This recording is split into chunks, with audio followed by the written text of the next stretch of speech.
mootummaan naannoo Somaalee weerara baneen daangaalee Oromiyaa kallattii garaagaraatiin aanaalee mootummaan naannoo Oromiyaa fudhachuuf karoorsee fudhachaa jiraachuun himame. Itiyoophiyaan xiyyaarota waraanaa Raashiyaa Su-35 bitachuudhaaf walii galtee mallatteessuun dhagaye. Daawwattootaa fi hordoftoota lammii miidiyaa kanneen amma dhageessan hangafoota oduu teenyaati. Amma bal'ina oduu isinitti himna. Hanga dhumaatti nu hordofaa isiniin jecha bal'ina oduu teenya guyyaa har'aa bal'ina oduu keessa argattu.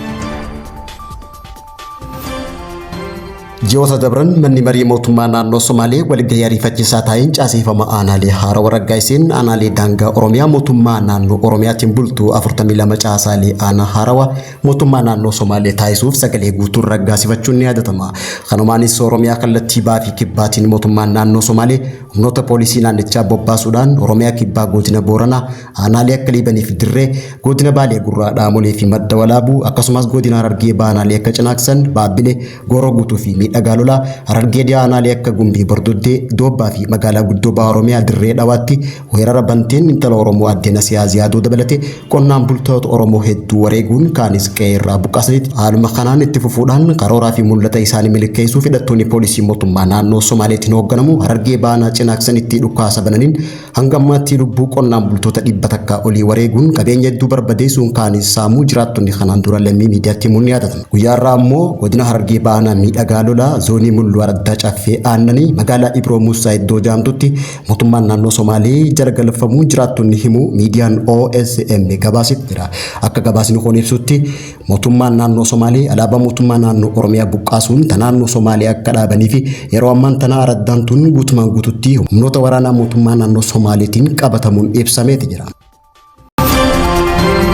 Itiyoophiyaan xiyyaarota waraanaa Raashiyaa Su-35 bitachuudhaaf walii galtee mallatteessuun dhaga'ame. Sanadni dhaabbata ittisa mootummaa Raashiyaa Roostek Shiilkoo irraa argame akka mul'isutti Itiyoophiyaan xiyyaarota waraanaa Su-35 bitachuuf walii galtee mallatteessuun ibsame. Sanadni gareen Haaking Black Mirror jedhamu gaafa fulbaana 3 bara 2025 baasee akka agarsiisutti sanadoonni keessoo Roostek 300 ol gatii sagantaa geejjibaa fi karoora alergii xiyyaarota waraanaa shookii sadarkaa olaanaa qaban bal'inaan bitamuuf ibsameeti jira. Akka odeeffannoo kanaatti to'attoonni xiyyaara waraanaa sirna ramaddii biyyaalessa Raashiyaa keessatti koodii 231 koodii Itoophiyaa 364 kan Iraan ammoo duwwaa 12 fi kan Aljeeriyaa ramadamanii jiraachuun ibsame.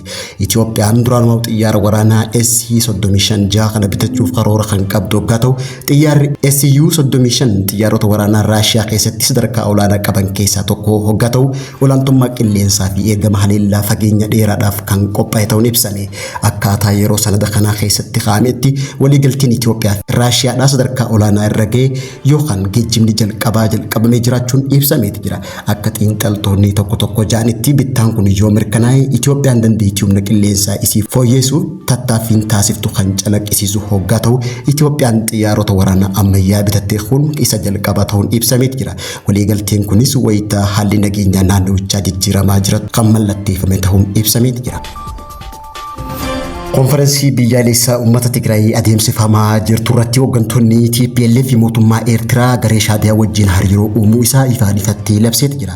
Dhaabni adda bilisummaa uummata Tigraay TPLF fi Eertiraa tumsa gaafateen waliin dhaabbannu jechuun Shaabiyaaf yaamicha dhiyeessuutu dhaga'ame. Dhaabni adda bilisummaa uummata Tigraay TPLF fi mootummaa federaalaa Itoophiyaa waliin hariiroo qabu boroo erga jalqabee bubbuleeti jira. Kanaanis dhaabni kun waggaa 3 dura mootummaa Itoophiyaa wajjin lola seenuun lammiilee Tigraay hedduun dhumuun kunis qe'ee fi qabeenyarraa buqqaaniiti jiru. Garuu mootummaan Itoophiyaa fi dhaabni kun waliigaltee nagaa Piriitooriyaa mallatteessuun nageenya biyyaalessaa buusuuf waliigaluun ni yaadatama. Haa ta'uutii ammoo dhaabni adda bilisummaa uummata Tigraay kun mootummaa Itoophiyaa waadaa waliigaltee Piriitooriyaa nuuf galee hin raawwanne jechuudhaan mootummaa Itoophiyaa mormuu itti fufan. Kanaanis jeequmsa keessoo isaanitti kaasuudhaan ifumaaf bakka 2-3tti waliiruun pirezidaantii bulchiinsa naannichaa obbo Geetaachoo Raddaa aangorraa ari'uudhaan nama ifii jaalatan Jeneraal Taaddasaa Warradaa bakka buufatan. Eegasii ammoo mootummaan Itoophiyaa wajjin dantaa biyyoolessaa irratti ta'uu dhabde. yaaddee mootummaa Eertiraa garee Shaabiyaa wajjin hariiroo uumuu harka lafa jalaatiin itti fufan. Dhimma kanarratti dhaabni TPLF fi ibsa torban dabre baaseen yeroo kamuu caalaa nageenyaaf hojjanna jechuudhaan waliigaltee Piriitooriyaa xumuramuu baatullee nageenya buusuu irratti ejjennoo cimaa qabaachuu ibse. Faallaa kana ammoo dhiyeenya konferensii biyyaalessa uummata Tigraay jechuudhaan marii jalqabaniin mootummaa Eertiraa wajjin hariiroo jabaa uumuu ifaan ifatti labsuu beeksisan. TPLF ibsa kaleessa waltajjii marii tanarratti kanneen qaleedhaan baadiyyaa Tigraayitti bakka bootaatti bilisummaa uummata Tigraayin mariin taasifamee jira.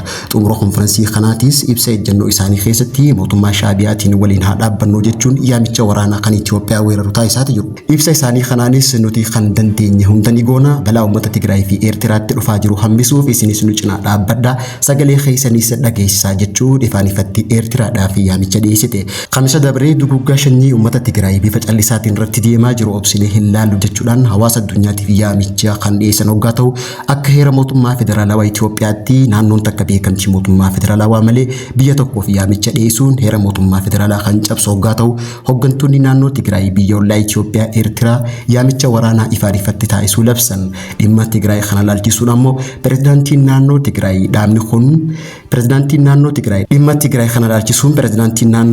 dhaabni kun dhiibee aangorra ari'e amma gorsaa muummee ministeeraa dhimma baha Afrikaa obbo Geetaachoo Raddaa TPLF fedhii malee mootummaa akka waraanatti galu dhiibaa jirti jechuudhaan TPLF aangoo isiitiif jettee uummata waraanatti akka hin galchine hanga dhumaatti ni qabsaa jechuudhaan gaafii fi deebii miidiyaa waliin taasise irratti dubbateeti jira. Dhimma kana laalchisee mootummaan Itoophiyaa gammaatti ibsa kan hin kennine ta'uu isaati.